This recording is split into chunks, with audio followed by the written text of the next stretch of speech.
find more and more that my presence in the world is an extension of my practice. To be still, to relinquish, to allow, to be with the fleeting moment as a presence soft enough to merge with conditions just as they are.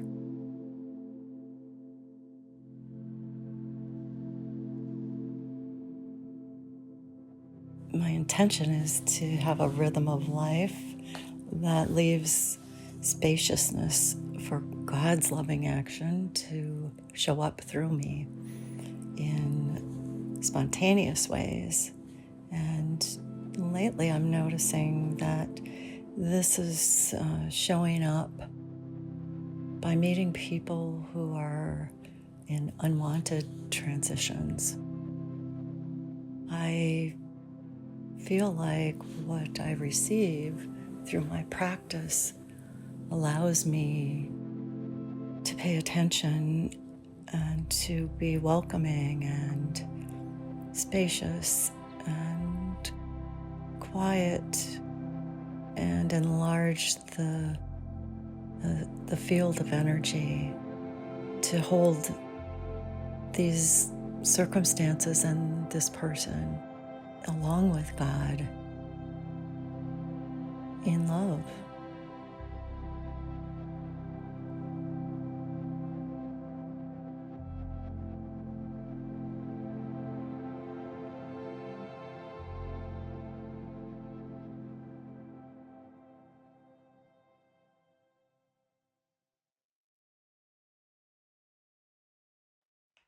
Mirabai, I would love to ask you, as you look back over your life, is there one particular experience of the presence of God that shapes your teaching, that shapes what you're passionate about, that shapes the work that you are going to continue to do in the world?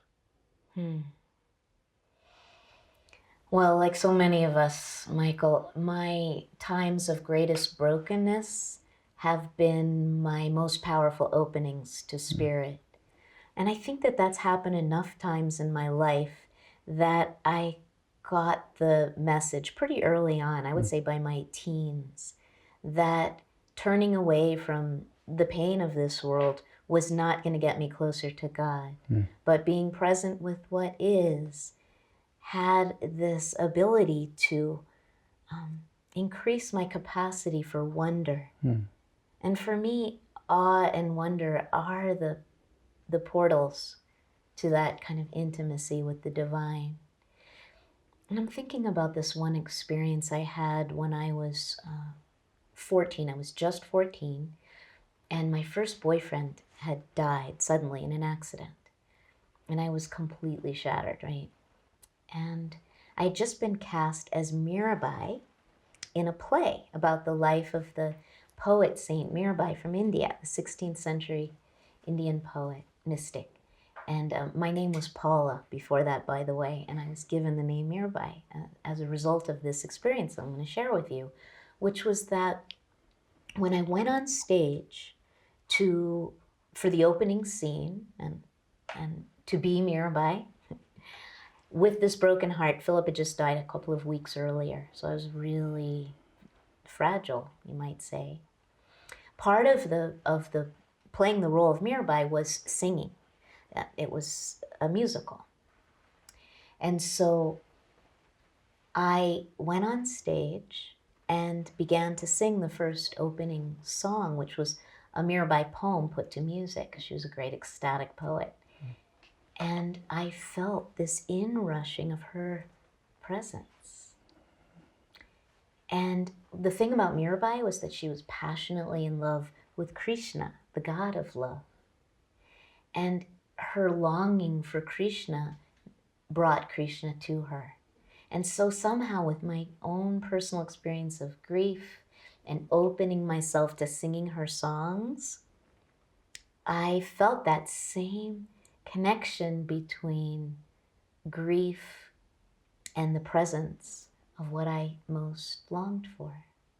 So I would say that was a really formative experience. And because she was a poet and she was an ecstatic and her words were drenched in beauty, the beauty of language has always been intimately part of my own spiritual path, but also of my teaching.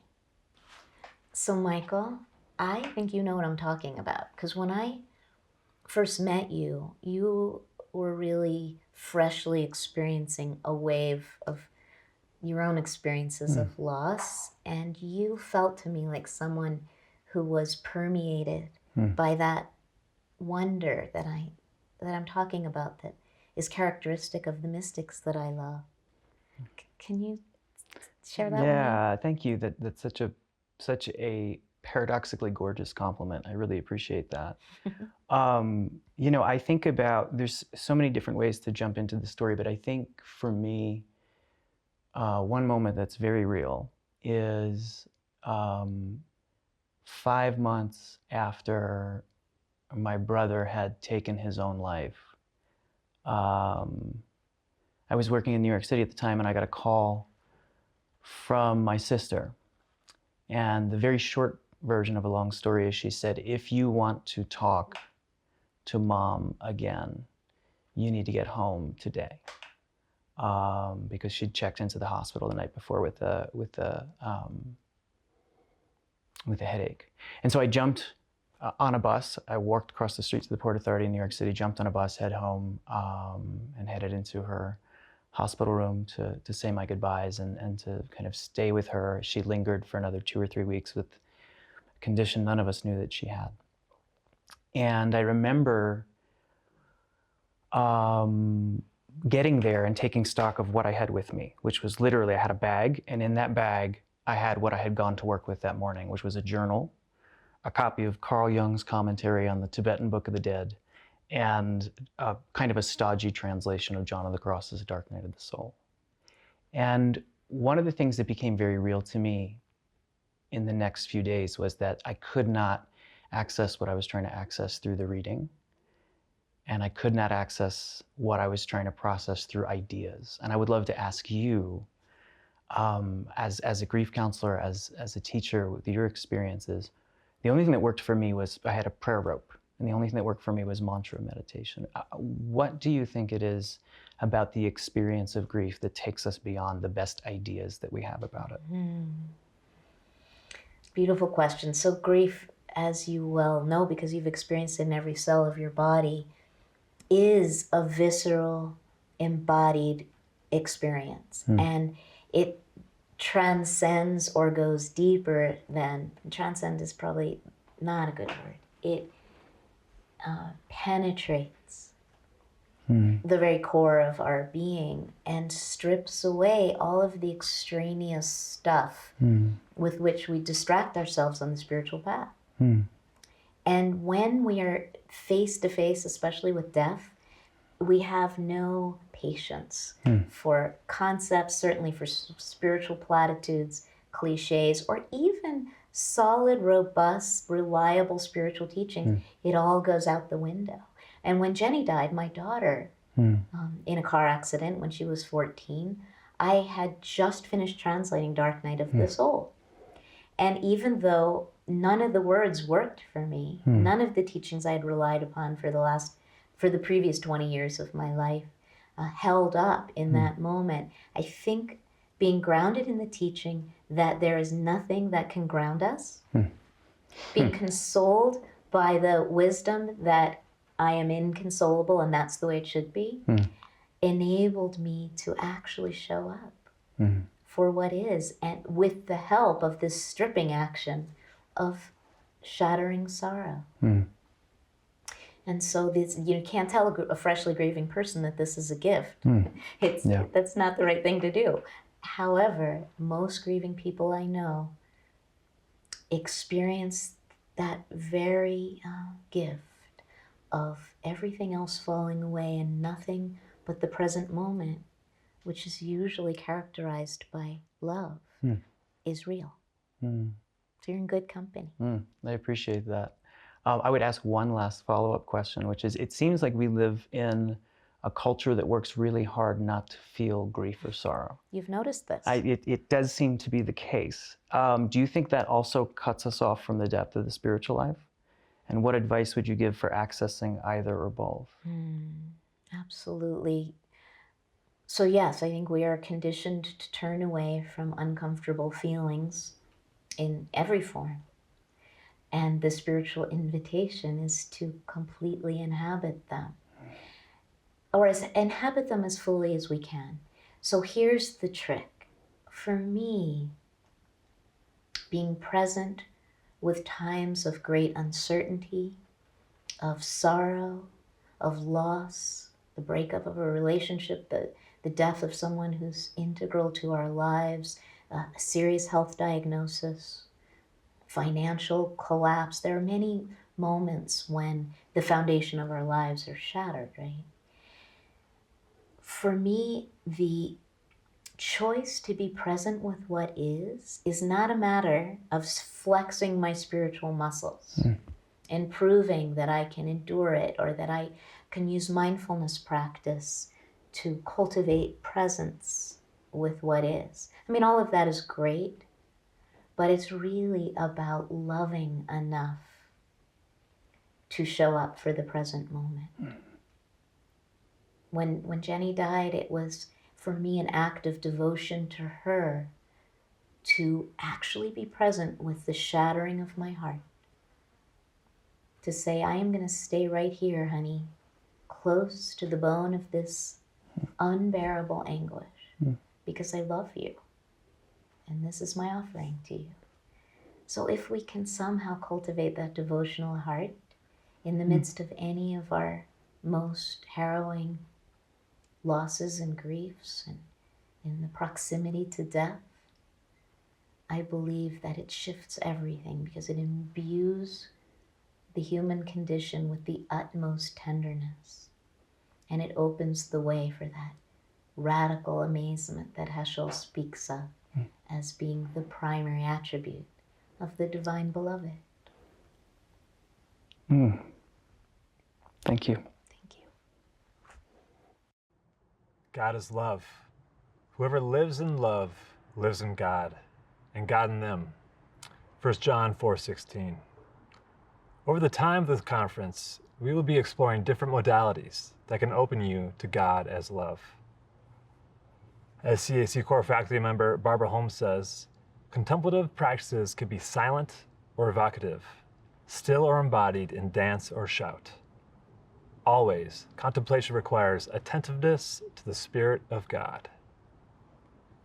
Finding what opens the gate for you can be helpful. I'm going to guide you back into the internal space you took when you were reflecting on your graced moment of love in an earlier practice. Beginning with that stance of openness to love enables this to be a meditative practice for you. So here's the practice. First, I invite you to take a slower, deeper breath than the one you just took.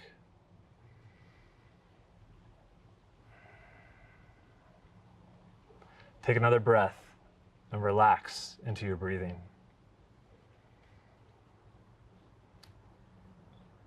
Extend an invitation to God to continue to deepen you, to teach you, to show you, to love you.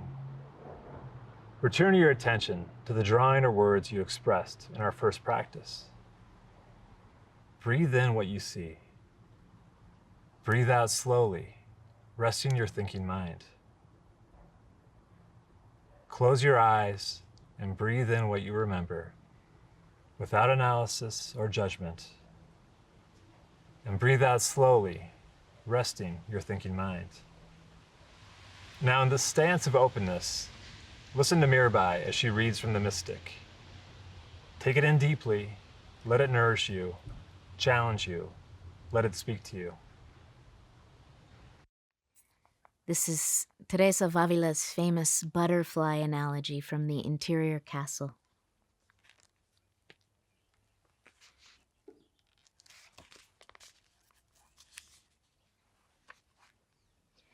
You must have heard about the incredible way that silk comes into being.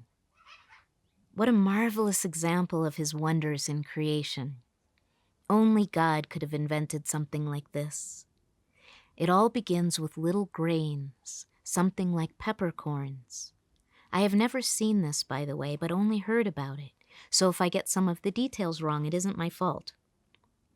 Anyway, as the weather gets warmer and the mulberry tree starts to leaf out, the seeds are quickened with new life. It had seemed that these nuggets were dead, but now they stir and begin to nourish themselves on the sustenance of the mulberry leaves. Soon they grow to full size. That's when they settle down onto some twigs and begin to spin silk with their tiny mouths. They weave these little silken cocoons and trap themselves inside them. After a while, the plump and homely worm emerges as a graceful white butterfly. Now, if this had never been witnessed by anyone, but had been passed down by oral tradition from ancient times, who would believe it?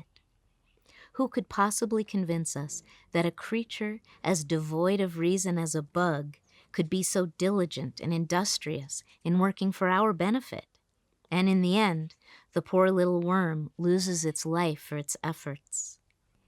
Even if I were not to say another word, friends, this thought alone is worthy of a meditation. In this image, you can see reflected the wonders and wisdom of our God. Can you imagine if we were able to know the true attributes of everything? The silkworm is like the soul. She comes alive with the heat of the Holy Spirit and begins to accept the help God is offering. She starts to make use of the remedies available in spiritual community, things like ritual, sacred literature, inspiring talks. These are medicines that can cure a soul that has been deadened by carelessness and unconsciousness, a soul struggling against the constant opportunity for error. Sustained by the food of good meditations, the soul grows and thrives. This growth is what matters here. Everything else is irrelevant. And so, when the silkworm is fully developed, it begins to build the house where it will die. I would like to point out that this house is Christ. It seems to me that I read or heard somewhere that our life is hidden in God, and that our life is God. The exact source of this quote is unimportant. Think of our silkworm. Don't you see then, my friends, what we can do with the help of God? In the prayer of union, His Majesty Himself becomes the dwelling we spin for ourselves. Since I am saying that He is the dwelling we build to place ourselves inside, it may sound like I'm suggesting that we can build God up and then take Him away again. Well, we can. It's not that we can add to or subtract from God, but we can take away from ourselves and build up a house for Him, just like these little silkworms do. Before we can even finish doing all that we can do, God will take this insignificant contribution of ours and unite it with His greatness, rendering it of such excellent value that the Beloved offers Himself as our reward. He's the one who paid the highest price in the first place. Now the Beloved wants to join our small labors with the enormous trials He suffered so that His efforts and ours become one. So let's get on with it, my friends. Let's do the work quickly and spin the silken cocoon, relinquishing our self-centeredness and personal willfulness and giving up our attachments. Let's practice humility, prayer, purification, surrender, and all the other good works we're familiar with. We have learned exactly what to do. Let's do it. Let it die. Let the silkworm die. This is the natural outcome once it has done what it was created to do. Then we will see God and see ourselves nestled inside His greatness, like the silkworm in her cocoon. A little further into the fifth dwelling of the interior castle. Now let's see what's become of our little butterfly. She is striving to move ever forward in self-knowledge and in service to her Beloved. God has been very good to her. Oh, how precious is that union. How blessed is the soul who has reached it. She will dwell in serenity in this life and in the next. Nothing in the world will cause her to lose her equanimity unless she finds herself at risk of breaking her connection with God or sees that her beloved is being dishonored in some way. She deals peacefully with poverty, sickness, even death, except for the death of a true spiritual companion. The soul sees clearly that God knows what he is doing better than she knows what she is wanting. You should realize that there are different kinds of grief. Sometimes we are struck suddenly and grief rises naturally out of our humanity, just as pleasure does. Sometimes charity and compassion for other sentient beings stirs grief in our hearts. This is what moved Christ to raise Lazarus from the dead. Union with the will of God does not preclude such feelings, but this grief does not disquiet the soul with restless passion. It passes swiftly. Remember how I said that spiritual consolations in prayer only seem to reach the faculties and do not touch the still depths of the soul? So it is with this kind of suffering. Bear in mind, friends, the silkworm must die. This death is at your expense. But union with the beloved reveals that a new life is about to unfold, and this glimpse helps tremendously with your dying. For now, it is our job to live this life fully and put the silkworm to death consciously. I confess that killing the silkworm requires inordinate effort, but it's worth it. If you succeed, your reward will be manifold. You have no reason to doubt the possibility of true union with God. This is the union I have longed for all my life. This is the union for which I pray without ceasing. This is the union that is clear and secure. Now take time to reflect on the impact of the words of the mystic. Note a moment that touched you deeply. Create another drawing or write about your experience listening to this mystic.